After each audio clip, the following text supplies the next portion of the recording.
Halo guys, di sini Mimin akan melanjutkan spoiler BTTH di mana di episode kemarin Han Feng telah berhasil membujuk hantu iblis tanah tua untuk membalaskan dendam kepada Akademi Jianan. Akhirnya pertempuran pun terjadi dengan Xiaoyan yang akan mengeluarkan segel pembalik laut, sementara Dokter Peri Kecil menahan serangan dari hantu iblis tanah tua. Dokter Peri Kecil segera mundur kemudian kembali melakukan serangan dengan cakar tajamnya.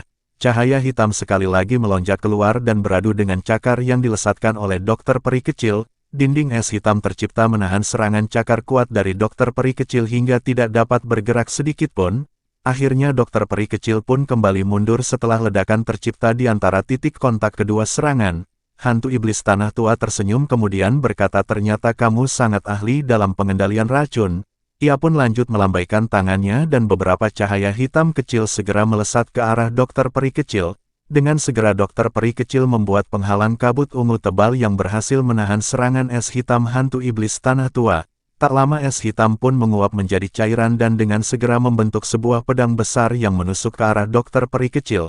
Keterkejutan segera melanda Dokter Peri Kecil yang dengan cepat mengeluarkan kabut membentuk tangan yang menggenggam pedang besar di hadapannya.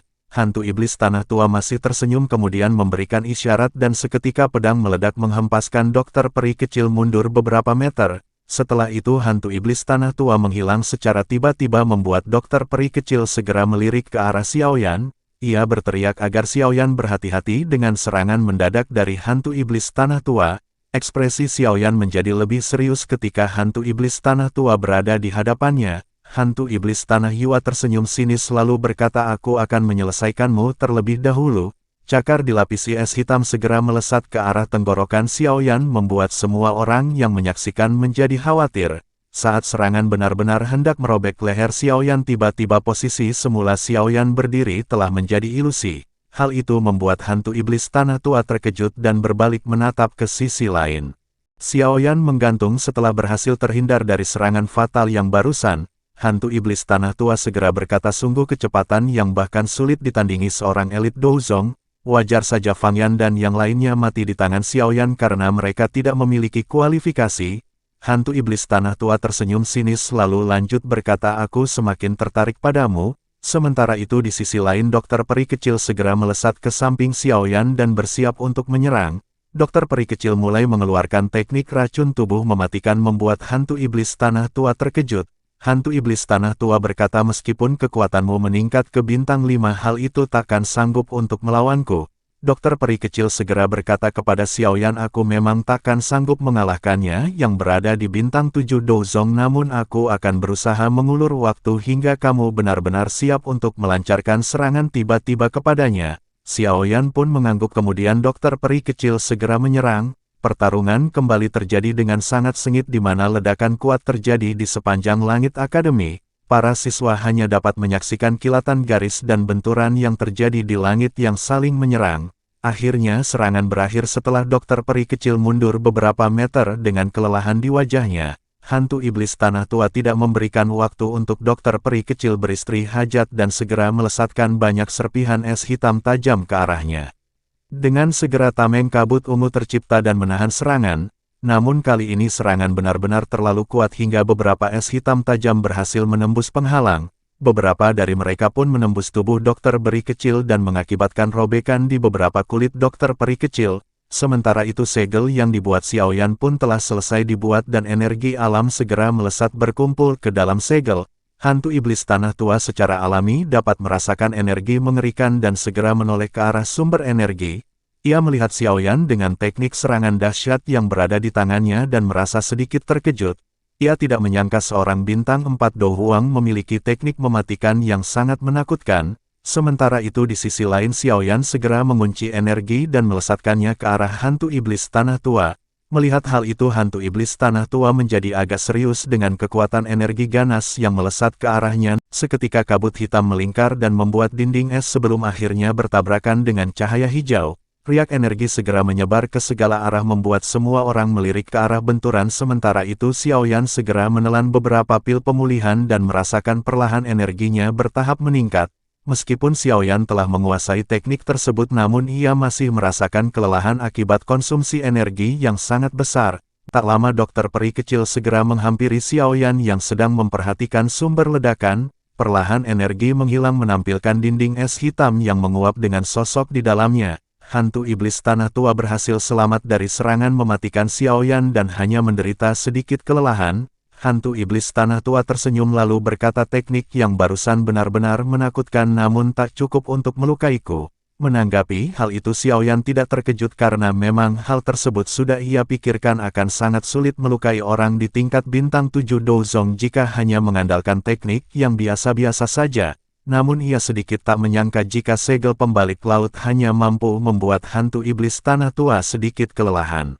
Tak lama dokter peri kecil berkata kepada Xiaoyan, aku akan kembali menyerang hantu iblis tanah tua. Xiaoyan mengangguk kemudian meminta tolong kepada dokter peri kecil untuk hanya sementara waktu. Dokter peri kecil menoleh ke arah Xiaoyan dan melihat kegilaan dari ekspresi yang ia tampilkan. Namun dokter peri kecil tidak banyak bertanya dan berkata lakukan apapun yang bisa membunuhnya. Xiaoyan pun tersenyum melihat ke arah dokter peri kecil yang mulai menyerang ke arah hantu iblis tanah tua. Sementara itu Xiaoyan segera mempersiapkan segel dengan dua tangan yang didekatkan di depan dadanya. Di sisi lain hantu iblis tanah tua pun bersiap menghadapi serangan dari dokter peri kecil dan mereka kembali beradu pukulan. Pertempuran intens sekali lagi terjadi dengan perbedaan kekuatan yang semakin terlihat jelas. Kelelahan yang dialami dokter peri kecil jelas membuatnya kepayahan menghadapi hantu iblis tanah tua hingga akhirnya ia pun kembali mundur. Hantu iblis tanah tua segera berkata, sungguh tak terduga wanita ini masih sanggup bertahan dari seranganku. Menanggapi hal itu dokter peri kecil pun tersenyum kemudian berkata, aku tidak hanya mampu bertahan. Hantu iblis tanah tua seketika terkejut setelah mendengar perkataan dokter peri kecil dan merasa ada yang aneh di dalam tubuhnya. Dokter peri kecil berkata, sebaiknya kamu menyerap lebih banyak doki kabut hitam ke dalam tubuhmu agar lebih cepat mengalami kematian. Hantu iblis tanah tua segera menyadari bahwa dokter peri kecil diam-diam telah memasukkan racun melalui kabut hitam yang ia tarik masuk kembali ke dalam tubuh. Namun meskipun demikian hantu iblis tanah tua segera tersenyum dan berkata, hal itu takkan berpengaruh banyak kepadaku. Di sisi lain dokter peri kecil juga menyadari bahwa hal itu takkan berdampak banyak pada seorang ahli yang kekuatannya jauh lebih tinggi darinya. Namun dengan hal itu maka ia akan mampu menyibukkannya selagi Xiaoyan bersiap. Dokter peri kecil pun kembali melakukan serangan dengan kabut abu-abu keunguan yang melesat ke arah hantu iblis tanah tua. Begitupun hantu iblis tanah tua yang melesatkan es hitam ke arah dokter peri kecil. Benturan kembali terjadi mengakibatkan ruang robek di sekitaran titik benturan dan tak lama hantu iblis tanah tua mengeluarkan banyak serpihan es kecil dan melesatkannya ke arah dokter peri kecil. Menanggapi hal itu dokter peri kecil pun segera melesatkan serangan ke arah yang sama hingga benturan kedua kalinya terjadi. Dokter peri kecil terkejut ketika melihat serpihan es hitam menguap menjadi cairan darah setelah benturan. Ia berpikir tampaknya hantu iblis tanah tua sedang berusaha menghilangkan racun dalam darahnya melalui serangan yang barusan. Tak lama benar saja hantu iblis tanah tua tertawa setelah melihat ekspresi dokter peri kecil kemudian berkata, bukan hal yang sulit untuk menghilangkan racun dalam darahku. Setelah perkataan tersebut hantu iblis tanah tua tiba-tiba merasa terkejut setelah merasakan energi besar dari sisi lain dan segera menoleh. Ia melihat Xiaoyan yang sedang menggabungkan dua api surgawi di tangannya. Hantu iblis tanah tua bergumam, sungguh bocah ini benar-benar merepotkan dengan teknik kuat yang dimilikinya. Di sisi lain Xiaoyan telah berhasil membuat Angry Buddha Lotus Flame namun merasa bahwa serangan ini takkan cukup untuk melukainya. Akhirnya Xiaoyan pun mengeluarkan bonciling flame yang ada di keningnya untuk menggabungkan tiga api surgawi. Meskipun begitu Xiaoyan masih ragu jika serangan ini akan dapat melukai hantu iblis tanah tua. Merasa tidak ada pilihan lain Xiaoyan pun segera membentuk Angry Buddha Lotus Flame dengan tiga api surgawi di tangannya. Energi liar segera melonjak di sekitaran Xiaoyan membuat semua orang terkejut, begitu pula dengan hantu iblis tanah tua yang merasakan sedikit ketakutan dengan apa yang dibuat Xiaoyan. Ia pun bergegas menghilang membuat dokter peri kecil merasa terkejut dan menoleh ke arah Xiaoyan. Ia segera berteriak agar Xiaoyan berhati-hati dengan serangan dari hantu iblis tanah tua. Ekspresi Xiaoyan menjadi semakin serius dan bersiap dengan sayap di punggungnya. Tak lama benar saja hantu iblis tanah tua berada tepat di dekat Xiaoyan berniat menggagalkan teknik yang akan dibuat oleh Xiaoyan. Menyadari hal itu sayap di punggung Xiaoyan pun segera mengepak dan ia melesat untuk melarikan diri. Hantu iblis tanah tua tak tinggal diam dan terus mengejar Xiaoyan sekuat tenaganya. Beruntung saat ini kecepatan Xiaoyan benar-benar telah meningkat berkat teknik terbangnya. Hal itu membuat hantu iblis tanah tua kesulitan untuk menangkap Xiaoyan hingga tiba-tiba dokter peri kecil berada tepat di hadapan hantu iblis tanah tua. Dokter peri kecil yang benar-benar kelelahan masih berusaha untuk menahan pergerakan hantu iblis tua. Pertempuran di antara mereka pun kembali terjadi sementara Xiaoyan masih mempersiapkan Angry Buddha Lotus Flame. Di tengah-tengah proses pembuatan segel ketiga api surgawi, Xiaoyan teringat mengenai sesuatu hal. Teknik bara api yang ia dapatkan dari serangan Pangyan sepertinya akan menambah efek jika itu ditambahkan, meskipun itu bukanlah api surgawi namun kekuatannya cukup untuk menyamai api surgawi. Dengan begitu jika mereka digabungkan bersama tiga api surgawi lain sepertinya akan menimbulkan efek yang menakutkan. Tanpa berpikir panjang Xiaoyan pun segera mengeluarkan energi api coklat dari mulutnya. Energi segera bergabung dengan gumpalan api lain dan berputar menjadi satu membuat lonjakan energi semakin ganas. Energi di sekitaran Xiaoyan berubah menjadi sangat panas dengan kekuatan yang menakutkan. Menyadari hal itu Suqian dan Han Feng pun segera berhenti dari pertempuran sengit mereka. Suqian merasakan keganasan dari serangan yang dibentuk Xiaoyan hingga akhirnya ia segera berteriak. Suqian memerintahkan para siswa di bawah untuk tiarap dan melindungi dirinya masing-masing. Suqian juga memerintahkan para tetua membentuk formasi perlindungan untuk menahan serangan energi liar yang akan datang. Setelah itu Suqian pun segera mundur, begitu juga dengan Han Feng yang menjauh dari lokasi tersebut. Sementara itu ekspresi hantu iblis tanah tua menjadi tenggelam setelah merasakan energi liar dan ganas dari teknik yang dibuat oleh Xiaoyan. Tak lama keempat api pun telah berbentuk dengan energi yang benar-benar membuat orang merinding ketakutan. Di sisi lain, tanpa sadar ketakutan melanda hati hantu iblis tanah tua. Ia tak menyangka teknik yang pernah diberitahukan oleh Han Feng ini akan memiliki energi mengerikan semacam itu. Merasa takkan sanggup bertahan, akhirnya hantu iblis tanah tua segera berbicara kepada Xiaoyan. Ia berkata, kali ini kamu dapat melupakan permasalahan yang ada, dengan begitu aku dan para pasukan memilih untuk mundur dalam pertempuran. Perkataan itu sontak membuat semua orang terkejut, terutama dengan Han Feng yang tidak menyangka seorang Douzong bintang 7 ketakutan dengan serangan dari Xiaoyan. Menanggapi hal itu Xiaoyan segera berkata, semuanya telah terlambat untuk dihentikan. Bagaimana mungkin pertempuran akan berakhir dengan sangat mudah dan membiarkan lawan pergi tanpa menerima apapun? Akhirnya Xiaoyan pun melesat ke arah hantu iblis tanah tua dengan secepat kilat, membuat hantu iblis tua seketika terkejut. Ia segera menghindar ke arah lain, namun tanpa diduga Xiaoyan telah berada tepat di hadapannya. Xiaoyan pun segera melemparkan lotus gabungan 4 api ke arah hantu iblis tanah tua yang ketakutan. Tanpa daya, hantu iblis tanah tua segera membuat kabut es hitam tebal yang melapisi tubuhnya. Setelah berhasil melemparkan lotus gabungan 4 api, Xiaoyan pun melesat mundur beberapa puluh meter. Sementara itu lotus benar-benar menghantam dinding pelindung es hitam tebal, membuat Suqian segera berteriak.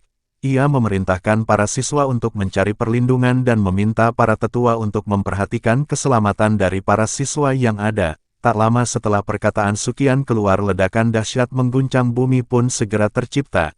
Cahaya menyilaukan menyapu area yang sangat luas dengan gelombang energi yang menyapu ke segala arah. Bebatuan di sekitar akademi perlahan terkikis dengan pepohonan yang satu persatu tumbang terkena gelombang dahsyat dari serangan. Gelombang terus menyapu area sekitar sebelum akhirnya perlahan melemah. Energi liar masih berputar di sekitaran benturan membentuk bola energi yang sangat besar. Xiaoyan seketika menyadari bahwa serangan barusan takkan cukup untuk melukai hantu iblis tanah tua. Xiaoyan pun berpikir untuk menambahkan energi melalui teknik yang disebar dengan darah untuk menambah kekuatan serangan. Ia pun segera menelan beberapa pil pemulihan kemudian menggigit lidah hingga mengeluarkan darah. Xiaoyan tersadar akan efek bahaya dari teknik tersebut, di mana ia akan benar-benar memerlukan waktu yang lama untuk dapat pulih. Bahkan hal terburuknya akan kesulitan untuk mencapai kondisi puncaknya. Namun mengingat tidak adanya pilihan, maka Xiaoyan pun harus menggunakan teknik tersebut. Xiaoyan merasakan energinya perlahan-lahan telah meningkat dan bersiap untuk melakukan teknik tersebut. Namun tiba-tiba Xiaoyan melihat dua sosok berjubah menggantung di dekat bola energi.